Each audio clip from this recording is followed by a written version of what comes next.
विद्यालय में सब उसे मंदबुद्धि कहते थे।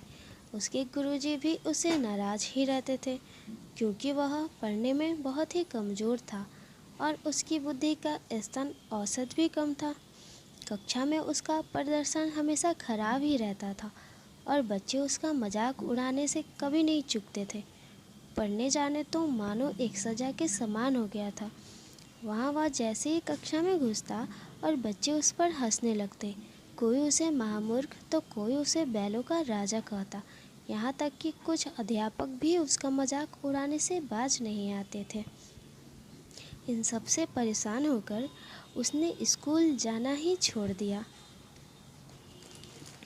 अब वह दिन भर इधर उधर भटकता और अपना समय बर्बाद करता। एक दिन इसी तरह से कहीं जा रहा था। घूमते घूमते उसे प्यास लग गई। वह इधर उधर पानी खोजने लगा। अंत में उसे एक कुआं दिखाई दिया। वह वहाँ पर गया और कुएं से पानी खींचकर अपनी प्यास बुझाई। अब वह काफ़ी थक चुका था, इसलिए पानी पीने के बाद वहीं पर बैठ गया। तभी उसकी नज़र पत्थर पर पड़े उस निशान पर गई, जिस पर बार बार कुएं से पानी खींचने की वजह से रस्सी में निशान बन गया था।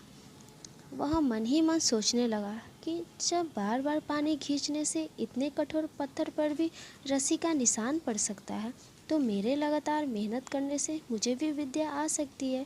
उसने यह बात मन में बैठा ली और फिर से विद्यालय जाने शुरू कर दिया। कुछ दिन तक लोग उसी तरह उसका मजाक उड़ाते रहे, पर धीरे धीरे उसकी लगन देखकर अध्यापकों ने उसे सहयोग करना शुरू कर दिया। उसने मन लगाकर अथक परिश्रम किया। कुछ सालों बाद यही विद्यार्थी प्रकांड विद्वान वरराज के रूप में विख्यात हुआ, जिसने संस्कृत में मुक्तबोध और लघु सिद्धांत कौमुदी जैसे ग्रंथों की रचना की। आशय यह है कि हम अपनी किसी भी कमजोरी पर जीत हासिल कर सकते हैं।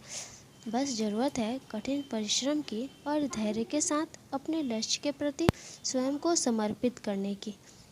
कहानी थोड़ी सी भी अच्छी लगी हो तो प्लीज़ सपोर्ट करें इस चैनल को। Thank you.